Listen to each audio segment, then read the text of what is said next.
Hey, friends, a warm welcome to Great People interview series once again. Uh, Warm because I have a very warm person here, Scott. Welcome, Scott, to Th- this People Thank interview. you.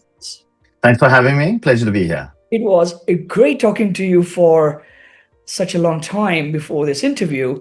I thoroughly enjoyed.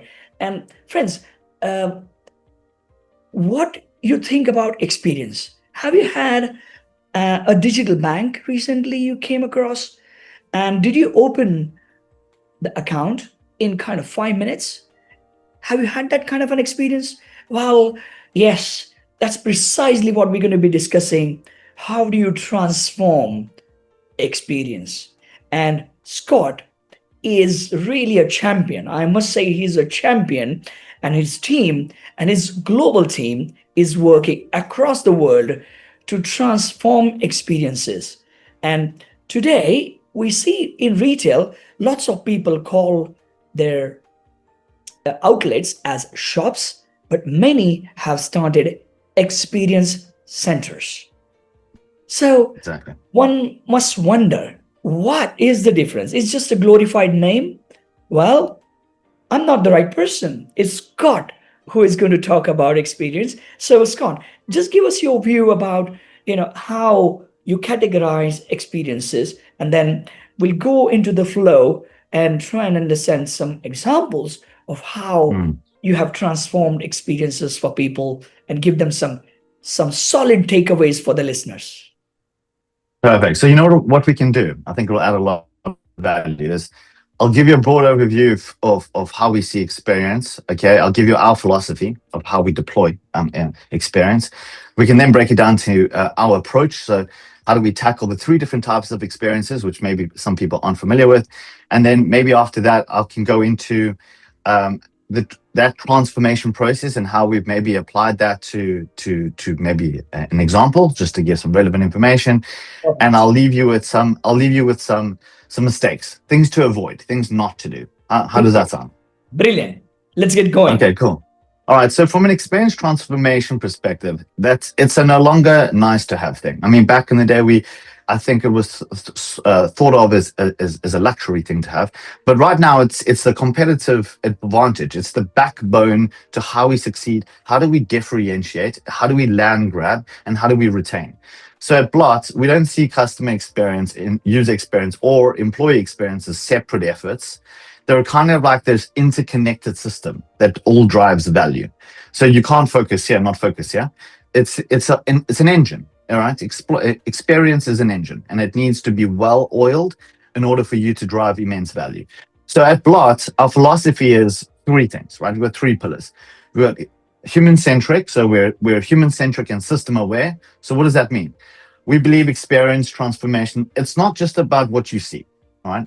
It's about thinking about all the journeys that lead up to what you see, how you interact, where you arrive, and it's about the incentives, the incentives and the systematic systems that we put in place, and the interfaces that bring all of that together throughout the entire organization. We call this touch points, essentially, right? So what are all the touch points and how are they all interconnected? And if I touch here, how is that interaction fed into another interaction so that when I arrive at a different place or I arrive from a different touch point, that the entire experience feels like one. You know what I mean? That's a Yep. good experience. The feeling that you get in your stomach where you're like, wow, this is so easy. You want that in every possible way of how you interact with a client, with the business. Okay. Our second practice is every stakeholder is a user. Your customer, your staff, your partner, your investors, they all interact with your brand, your tech, your data. So we design experiences holistically. Like I said, global, and then we bring into local. Okay. Wow. From our last practice in our philosophy, everything's measurement driven, and it has to be. We tie experience to design metrics, LTV, MPS, CSAT, task completion, onboarding drop-offs, internal ticket velocity. Everything needs to move the needle forward. Okay, otherwise, how does it drive value if it doesn't go forward? Yeah. So how do we achieve that philosophy? right, is we use that as our backbone, our foundation. Think of it as our Bible, our holy book.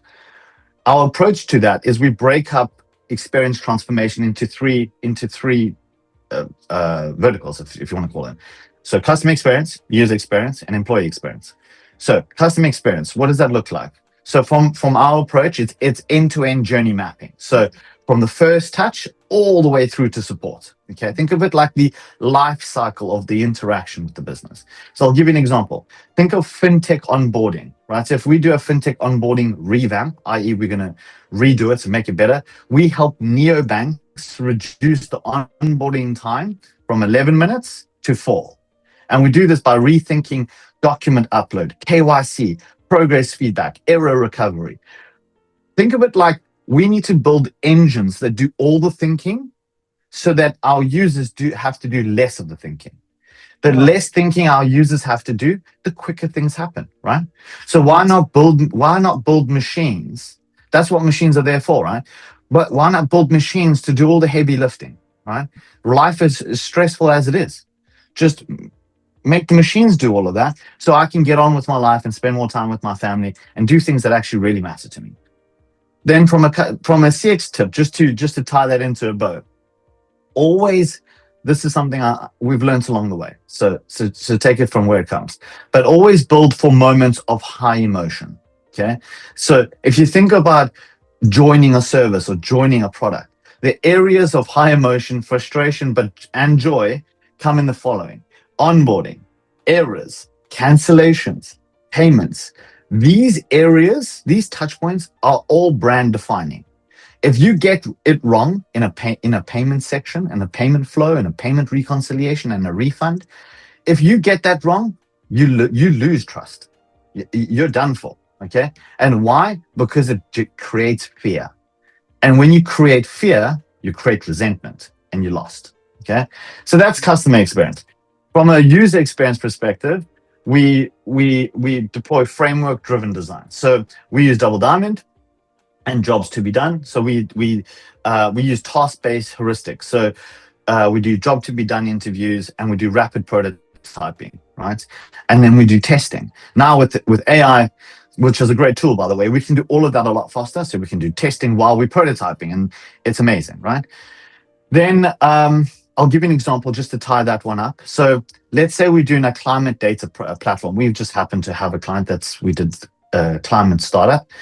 For a climate startup, this particular startup, we simplified a complex geospatial data exploring kind of model thing, doing, it was capturing, what do you call it? 1, 2, and 3 scope. The scopes 1, 2, and 3 emissions, and I was doing all the calculations and stuff like that. And what we did was we built an environment where drag and drop, made that drag and dropping complex data and data exports. We made that really easy to do. So there was no thinking that the user didn't have to input things. It was just like, we need this file, just drag and drop it here. So that it decreased the friction, increased the completion rate. And a tip that we learned there is reduce choice, okay? Increase clarity and reduce choice. If you're showing more than one primary action in a particular screen, you probably have lost attention and you've just increased friction, okay? So that's what I'm saying. Make the engines do all the heavy lifting. Show the user one thing at a time, and you will 100% increase your conversion rate and obviously the success of the job that needed to be done. So that's what we do on a user experience perspective, but we obviously apply different principles along the way to achieve, simpler and more complex projects. And then lastly, which is an interesting topic, no one really speaks about it, but it's very important for B2B, employee experience, right? Yeah. Digital tooling equals culture, right? Our company is only as good as the tools, or the efficiency of our company is only as good as the tool. So we've got a myriad of tools, right, that we use in our company. And I use a lot of tools, and some tools I use more than others. Some are more proficient than others. And what we've learned is like some things that I take for granted. Like I'll say to some of my staff, why is it that your meeting notes are so messy, or why didn't you use meeting transcriptions to help you out there? And they're like, oh, I don't know, we didn't know that existed. And I'm like, well, how did you not know that's existed? It's been baked into this product that we've had for so long. but it's these small things that you take for granted, right? And that's what employee experience is about. It's like, so we approach EX the same like how we do CX, audit, measure, design. And for give you an example, internal tools. One of our clients that we've done work for in our past was a logistics company. We redesigned their field ops dashboard. Okay, so something that was important to them is having time to schedule routes and improving the data accuracy that was inputted by the what do you call it, the delivery drivers, right? So we found that the inputs that were coming in back into the data schemas and the data management system, that the data was always inconsistent.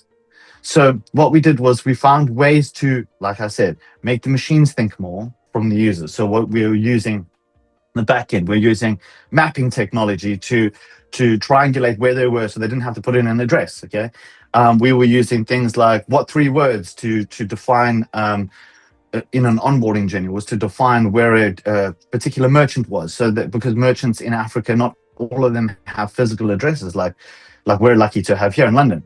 Sometimes it's just it's just a little shop on a street that doesn't really have a defined address. So a tip that I can give you there for your employees and how you, if you do build for B2Bs and you help them with their internal tooling, is if you're building internal tools, design them with the same polish and rigor and customer facing attitude as you do for the people, for your end customers in mind, because they're just internal customers. So Yes, the same methodologies, use the same principles. brilliant. Brilliant. I think Yeah. that's fantastic. So that's just in a nutshell, I suppose. Sorry to cut you off there, but that's just in a nutshell, I suppose, our principles and how we approach the different verticals.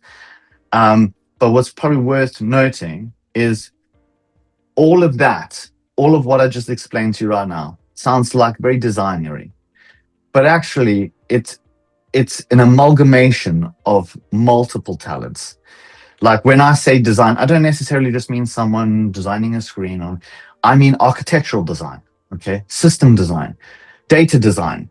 So it's more than just design as maybe you see as an app interface. It's a system design. Yeah. So yeah, so that's why it's an amalgamation of great effort and a lot of great thinkers that come together to make something fantastic. Do you want to share one or two case studies of a problem, and then how you probably solved that? Maybe in an employee onboarding or anything related to employee-centric user experience that you designed. Sure. I can't name names, but it's okay. We can talk holistically, right? So we've done business for a very big company in Nigeria, okay?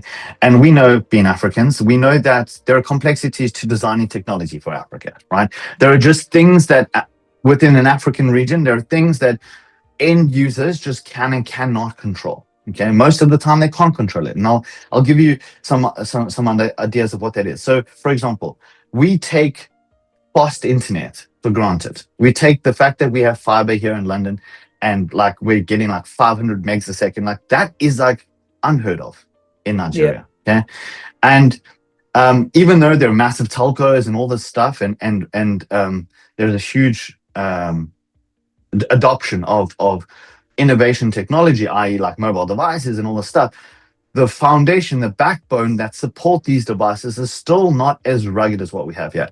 So when you're building technology or designing and building technology in a region like that, there are a few things that you need to take into account, right? One, you need to take into account that who you're designing for, first of all, right? So let's take this logistic company that we did work for. It's a standard supply chain. All right. So it goes from A to B. B is the merchant. A is the brand manufacturer. So wherever the product is, and in between it's visiting warehouses, it's getting dispatched, it's getting broken up. It's then getting allocated to drivers that need to go on particular routes. Those routes need to be optimized, because time is money. And by the time they get to the merchant, that whole fulfillment process where the product is getting delivered and new stock is being taken, that whole process needs not only does it need to be designed in a way that it's effortless for the people at each touch point of that journey, okay, Yeah. but it also needs to be relevant to the environment at which they consume that experience, right? So I'll tell you something. I flew down into Lagos, okay, and I was there for about a week. Fully immersed myself in the environment, chatted to merchants, interviewed merchants, okay, watched merchants on how they interact with the technology that they had, okay, watched how they consume the technology on their phones and how they actually interact with the phone itself, never mind an app on the phone, okay. Then also we take English for granted. So in Nigeria, pidgin English is a big thing, right? Because there's all these cultures and influence. So when you design experience, call it like let's call it a driver fulfillment app. Okay. Yeah. The driver who's dropping the products, he uses this app to track his journey. Okay. So merchant A, merchant B, merchant C, I need to drop this there, I need to drop that there, I need to drop that. The way in which he consumes that technology and uses it, okay, even the English that you use within that application itself, even that is questionable. Because when we design technology, we design it for how we speak English, okay, Yeah. which is generalized. But even in that generalization, it might be confusing. So when Yeah. we did the interviews with the drivers to understand, do they understand how to use this app? Some common UX patterns that we thought, like date pickers, for example, that maybe that wasn't common. Like they've never had to click a date. They've never had to schedule something in the for the future, because culturally Nigeria is live for the day.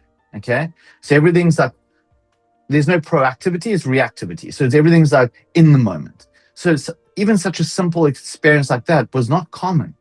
So now that brings a whole bunch of other complications. How do you design technology if people don't understand maybe some of the basic UX principles in place for technology? So Wow. that is where you have to go grassroots. You have to meet the people for where they are. You need to walk through the warehouse. You need to understand how they break up products. You need to understand how they bring that product together. You need to understand how they perceive reconciliation. To them, reconciliation is just counting things, okay, but like why should Yeah. they have to count? Why should they have to count things? There's so much human error there, right? Maybe he's having a bad day, maybe he's got bad eyesight, maybe he misses something. Now all of a sudden the data makes no sense. So what can we do? Like I said, we use machines. Take a picture of the stock, then we use intelligent technology like NLP vision, okay, or vision AI, and we get the AI to count the product. Okay, because AI has counted lots of products before, and it does really well at it. Okay, probably with a high degree of accuracy than everyday human being, right? So, Wow. but it's to understand those pains, and you can only understand that if you step down and you remove assumption. Okay, Fantastic. so that's a really a real example of a recent project that we've had to do is building technology but meeting people where they are. Okay, and then Wow. once they gain that literacy into how to use the technology, then you can increase and improve the experience. Don't assume that a Western experience is going to work well, because you'll get terrible adoption, terrible engagement, and no one's going to use the product. I'll end off with, it's probably we'll just focus on this case study because it's a decent one. Nigeria, if we talk about financial literacy, okay, the culturally, how the nation perceives money, it's like, think of it like, and this is no shot in the dark to Nigeria at all. It's just pure observation.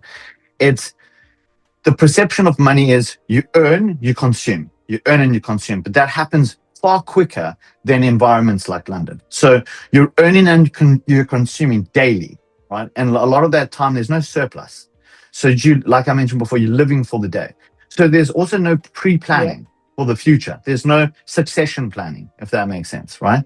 So Yeah. what you have to do with that is that lends itself to a very there are opportunities there, by the way, especially in sales, because Nigerian people culturally are phenomenal salespeople. Okay, so if you can enable them with tools that can help them sell, like merchants, if you can give them tools that they can sell, they 100% sell.